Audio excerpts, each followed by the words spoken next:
बिना किसी खर्च के अपने प्लेन सूट को दें स्टाइलिश लुक। इस कटवर्क नेक डिज़ाइन के पैटर्न की वीडियो मैंने अलग से अपलोड कर दी है। इसकी स्टिचिंग के लिए सबसे पहले मैंने इसके 2 पैटर्न कट किए और इनको इस तरह से अलग से कपड़े के ऊपर पेस्ट कर लिया, एक को इस तरह से और दूसरे पैटर्न को इस तरह से। और सबसे पहले इस पैटर्न के यहाँ से साइड से कपड़े को मैं स्टिच करूँगी।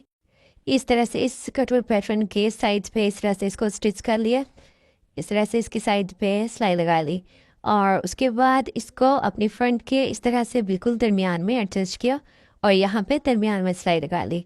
यहाँ पे दरमियान में सिलाई लगाने के बाद पैटर्न के इस तरह से फ्यूजिंग के साथ साथ कटवर्क के साथ साथ इस तरह से इसको स्टिच कर लिया। इसी डिज़ाइन के साथ आप अपने कटवर्क स्लीव्स, कटवर्क दामन और कटवर्क ट्राउज़र बॉटम भी बना सकते हैं। इस तरह से कटवर्क्स के साथ साथ इसको स्टिच करने के बाद इसके अंदर से इस तरह से एक्स्ट्रा कपड़े की कटिंग कर ली और उसके बाद कटवर्क्स के अंदर इस तरह से कट्स लगा लिए।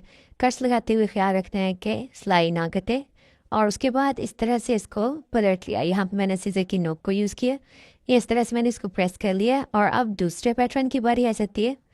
इसके नीचे इस तरह से एक्स्ट्रा कपड़ा रखा और यहाँ पे साइड पे सिलाई लगाई। इसके अंदर ये मैं थ्रेड यूज़ कर रही हूँ और यहाँ पे इसकी नोक पे आके इस तरह से नीडल को अंदर रखना है और इस धागे को इसके अंदर इस तरह से रख के एक स्टिच आगे लिया और फिर इस धागे को इस तरह से इसके अंदर कर दिया इस तरह से। और उसके बाद इस तरह से अगले कटवर्क पे सिलाई लगा ली और इसी तरह से इस तरह से धागे को कट कर लिया और अगले कटवर्क के अंदर भी कटवर्क की नोक पे इस तरह से धागे को रखा, एक स्टिच आगे करने के बाद इस धागे को अंदर की तरफ ले लिया इस तरह और उसके बाद इस तरह से सारे कटवर्क्स के साथ साथ इसको स्टिच कर लिया। इस थ्रेड को इस तरह से इसके अंदर रखने का पर्पज़ मैं आगे जाके आपको बताऊंगी। इस तरह से सारा मैंने इसको स्टिच कर लिया। इसके बाद यहाँ पे कटवर्क्स के अंदर से एक्स्ट्रा कपड़े की कटिंग कर ली। इस तरह से सारे कटवर्क्स के अंदर से एक्स्ट्रा कपड़े की कटिंग करने के बाद जो ये फ्यूजिंग आ रही है, फ्यूजिंग के साथ साथ राउंड में भी इसको स्टिच कर लेना है।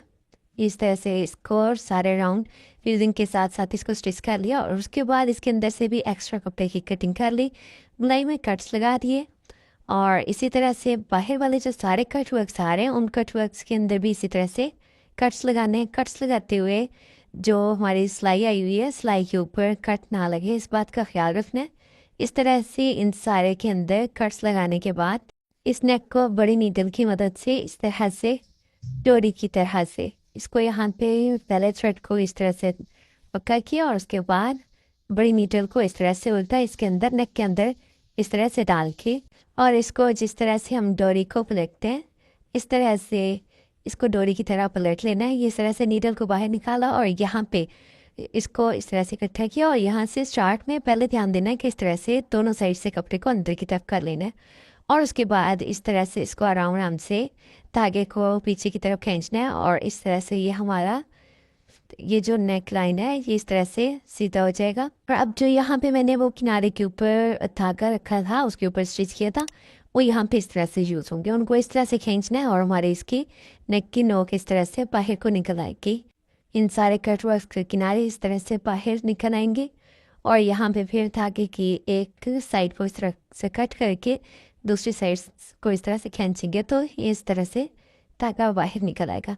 अब इस तरह से इसको मैंने सीधा करके यहाँ पे इसको अच्छे से प्रेस कर लिया। ये अंदर का नेकलाइन इस तरह से हमारा रेडी हो गया। अब जो शर्ट के ऊपर नेकलाइन बनाया था इसको इस तरह से रखना है, इसकी दरमियान और इसका कोने को इस तरह से आपस में इस तरह से नीडल की मदद से इन दोनों को आपस में जोड़ देना है। यहाँ पे बिल्कुल दरमियान में इसको रखना है और यहाँ पे मैंने एक पर्ल इसमें इस तरह से ऐड किया और इस तरह से इसको यहाँ पे इस स्टिच को इस तरह से पक्का कर लेना है। नेक की उल्टी साइड पे मैंने इसको नीडल को इस तरह से गुजारा और यहाँ पे उल्टी साइड पे ही इसको यहाँ पे फिक्स कर लिया और इस तरह से सारे कटवर्क्स के अंदर इस तरह से एक एक पर्ल को यूज़ किया और इस तरह से हमारा नेकलाइन रेडी हो गया। अगर आपको वीडियो हेल्पफुल लगी है तो वीडियो को लाइक कर दें और अगर हमारे चैनल पे न्यू है तो चैनल को सब्सक्राइब कर लें और नेक्स्ट आने वाली वीडियो की नोटिफिकेशन के लिए बेल आइकन को ऑल पे कर दें। Thanks for watching.